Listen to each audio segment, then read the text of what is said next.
हे आंदोलक पुन्हा एकदा आक्रमक झाले आहेत। खासगीकरणाच्या विरोधात या आंदोलकांनी पुन्हा एकदा आक्रमक पवित्रा घेतल्याचं चित्र पाहायला मिळतंय।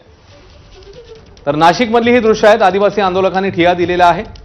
खासगीकरणाच्या विरोधात हे आंदोलन आहे, मात्र आज पुन्हा एकदा आक्रमक पवित्रा या आंदोलकांचा बघायला मिळतोय। रोजंदारी कर्मचारी आहेत, महाराष्ट्र रोजंदारी कर्मचारी, आदिवासी आंदोलक हे आता आक्रमक झाले। शुभम बोडके आपल्याला ताजे अपडेट्स देतील। शुभम, नेमक्या यांच्या मागण्या काय आहेत आणि सध्याची स्थिती काय? राष्ट्र आपण बघतोय एक महिन्याभरापासून हे आंदोलक जे आहेत ते आपल्या मागण्या घेऊन आदिवासी विकास भवनाच्या बाहेर विराट आंदोलन करत आहे। खरं तर बाह्य स्रोत पद्धतीने जी कंत्राटी भरती आहे ती भरती होऊ नये, तो जो सरकारचा निर्णय आहे तो मागे घ्यावा यासाठी हे आंदोलक गेल्या 1 महिन्यांपासून आंदोलन करत आहे। मात्र सरकारसोबत या आंदोलकांच्या चर्चा होत आहेत, शिष्टमंडळांच्या भेटी होत आहेत, मात्र कोणताही ठोस निर्णय होत नसल्याने हे आंदोलक आहेत त्या ठिकाणी आता पुन्हा आज आक्रमक झाल्याचं पाहायला मिळतंय। आपण जर बघितलं तर त्यांनी आज या ठिकाणी सरकारला अल्टिमेटम दिला होता, मात्र जी खासगी कंपनी आहे त्या कंपनीच्या विरोधात हे आज आंदोलन सुरू आहे। या ठिकाणी आपण जर बघितलं तर प्रतिकात्मक जे तिरडे आहेत ती देखील या ठिकाणी ठेवून त्यांनी घोषणाबाजी केली होती आणि थेट ती तिरडे आतमध्ये आदिवासी विकास भवनाच्या कार्यालयात घेऊन जाण्याचा प्रयत्न या आंदोलकांनी केला आणि काही प्रमाणात पोलीस असेल आणि आंदोलक असेल यांच्यामध्ये त्या ठिकाणी झटापट देखील आपल्याला पाहायला मिळाली आहे। अश्विन, धन्यवाद शुभम या माहितीबद्दल। तेव्हा आदिवासी रोजंदारी कर्मचारी हे आक्रमक झालेले आहेत नाशिकमध्ये ही आंदोलनाची दृश्य।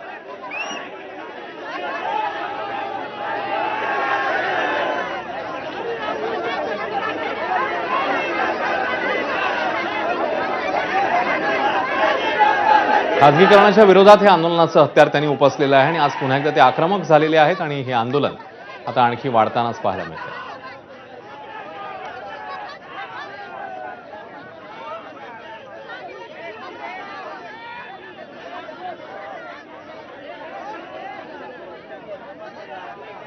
मोठ्या संख्येने इकडे आंदोलक जमलेले आहेत, रोजंदारी कर्मचारी आहेत आणि आपल्या मागण्यांसाठी ते आग्रही आहेत।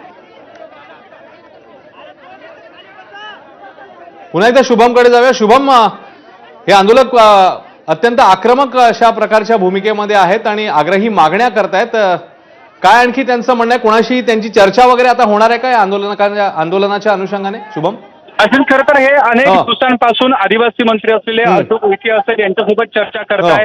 त्यांचं शिष्टमंडळ राज ठाकरे यांच्या भेटीला गेलं होतं आणि राज ठाकरे यांनी देखील काही प्रमुख पदाधिकारी असेल, बाळा नांदगावकर असेल यांच्यासोबत या शिष्टमंडळाच्या आणि मुख्यमंत्र्यांची त्या ठिकाणी चर्चा देखील झाली होती, मात्र कोणताही ठोस निर्णय होत नाहीये। आणि हे जे आंदोलक आहेत हे आदिवासी आश्रमशाळेतील शिक्षक आहेत, आदिवासी शिक्षक आहेत।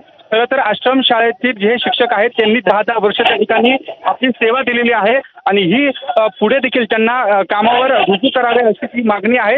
मात्र या संपूर्ण पद्धतीवर सरकारने GR काढलेला आहे आणि कंत्राटी पद्धतीने त्यांना ते भरती प्रक्रियेतून या ठिकाणी त्यांची नियुक्ती याची केली जाईल असा सरकारने निर्णय घेतलेला आहे। मात्र अद्याप सरकारसोबत चर्चा झाली आहे ती आजपर्यंत या आंदोलकांची जी चर्चा झाली ती निष्फळ ठरलेली आहे। सरकारने जो काही निर्णय घेतलेला आहे त्या निर्णयावर सरकार ठाम आहे आणि आंदोलकांच्या ज्या मागण्या आहेत त्या मागण्या वारंवार स्थानिक नेते आदिवासी नेते असलेले नरहरी झिरवाळ यांच्यासोबत देखील यांची चर्चा होते, मात्र कोणताही त्या ठिकाणी ठोस निर्णय होत नाहीये। खरं तर आपण जर बघितलं तर या ठिकाणी काही स्थानिक सत्ताधारी नेते आहेत त्यांच्यासोबत देखील यांची चर्चा होते, सरकारसोबत खरं तर अनेक दिवसांपासून चर्चा होते, मात्र या आंदोलकांचं म्हणणं ऐकलं जात आहे मात्र निर्णय होत नसल्याने हे जे आंदोलक आहेत ते वारंवार आक्रमक पवित्र्यामध्ये आपल्याला या ठिकाणी पाहायला मिळतं। अश्विन, त्यासोबत शुभम आता आपण बघितलं की तिरडीवर प्रतिकात्मक तिरडीवर हे आंदोलनाने खासगीकरणाचा खास करून विरोध करण्यात येतोय। शुभम, नक्कीच जी खासगी कंपनी आहे त्या कंपनीच्या माध्यमातून या आंदोलकांची नियुक्ती केली जाईल असा सरकारचा आदेश आहे। मात्र या मागण्या ज्यांच्या आहेत त्या मागण्या अशा आहेत की थेट 10 वर्ष ज्या शिक्षकांनी आपली सेवा दिलेली आहे त्या अनुषंगाने आमची भरती थेट पद्धतीने व्हावी आणि आम्हाला कामावर रुजू करावा अशी यांची मागणी आहेत। मात्र कंपनीच्या माध्यमातून ज्या काही खासगी कंपनीच्या माध्यमातून या आंदोलकांची ज्या शिक्षकांची भरती होणार आहे ती भरती कायमस्वरूपीची नसणार असल्याने हे आंदोलकांच्या या मागण्या आहेत त्या मागण्यांवर हे आंदोलक ठाम आहेत। त्यामुळे एकूण जर बघितलं तर खासगीकरणाच्या विरोधात हे शिक्षक आहेत ते अनेक दिवसांपासून आपली मागणी त्या ठिकाणी सरकारसमोर मांडतायत आणि आजचा 36वा दिवस आहे आणि त्या 36 दिवसांपर्यंत हे आंदोलक आपल्या मागण्यांवर त्या ठिकाणी ठाम असल्याचं पाहायला मिळत आहे। शुभम, नाशिकमधल्या नेमक्या कोणत्या भागामध्ये आंदोलन सुरू आहे आणि आता जिकडे पोलीस देखील मोठ्या संख्येने दिसत आहेत, पोलिसांचं नेमकं काय म्हणणं आहे? पोलीस या आंदोलकांशी काही चर्चा करून तोडग्याचा प्रयत्न करतायत? काय अपडेट्स आहेत? नाशिकमधल्या आदिवासी विकास भवनाच्या जो परिसर आहे त्या परिसरामध्ये हे आंदोलन सुरू आहे.